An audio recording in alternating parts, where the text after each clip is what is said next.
आज हम लोग जानेंगे कि किस तरीके से निक्षय मोबाइल एप्लीकेशन का इस्तेमाल करके पब्लिक सेक्टर के अंदर पेशेंट को निक्षय में एनरोल किया जाता है। तो सबसे पहले हमें अपने यूज़र नेम और पासवर्ड से निक्षय मोबाइल एप्लीकेशन में लॉगिन कर लेना है।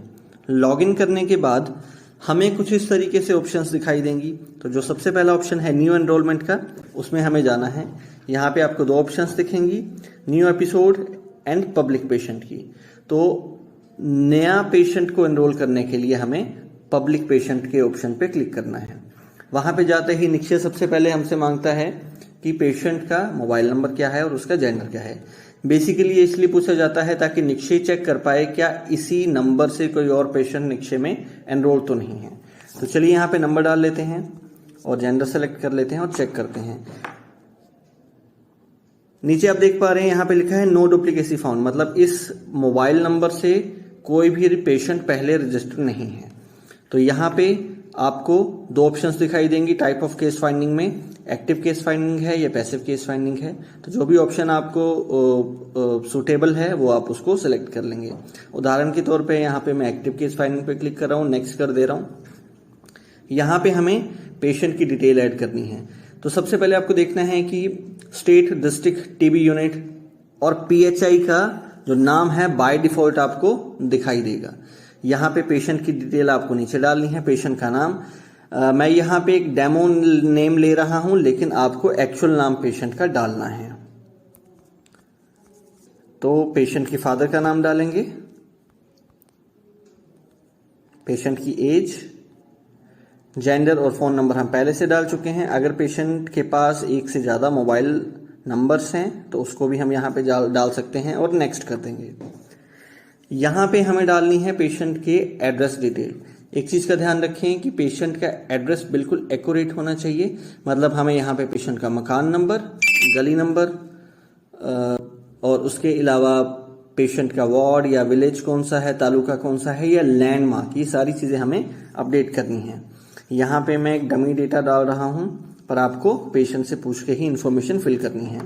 State, district end TB unit की जानकारी रहेगी, बस आपको यहाँ पे पिन कोड डालना है और नेक्स्ट कर देना है।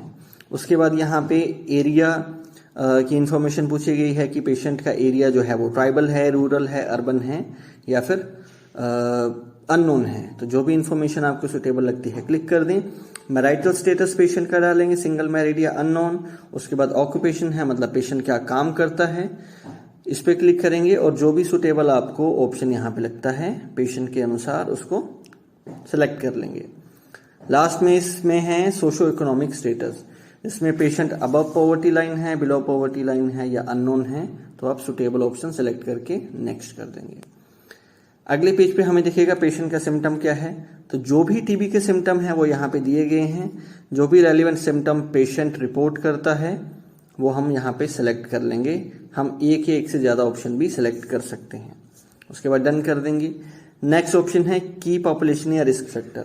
तो यहाँ पे अगर पेशेंट को कैंसर है या पेशेंट को डायबिटीज है या डायलिसिस होता है पेशेंट का, या वो तंबाकू का इस्तेमाल करता है, तो ऐसी जानकारी हम यहाँ पे फिल करेंगे जो कि टीबी को बढ़ाने में एक रिस्क फैक्टर है। और उसके बाद आगे है HIV स्टेटस। तो पेशेंट पॉजिटिव है, रिएक्टिव है, नॉन रिएक्टिव है या फिर अननोन है स्टेटस उसका, अकॉर्डिंगली सिलेक्ट करके हम नेक्स्ट कर देंगे। लास्ट में यहाँ पे पूछा गया है कि पेशेंट के कॉन्टैक्ट पर्सन का नाम। तो पेशेंट का जो भी कॉन्टैक्ट है उसका फैमिली मेंबर्स हो सकता है, उनका नाम और उनके फोन नंबर की डिटेल, उनका एड्रेस हमें डाल के यहाँ पे ऐड कर देना है।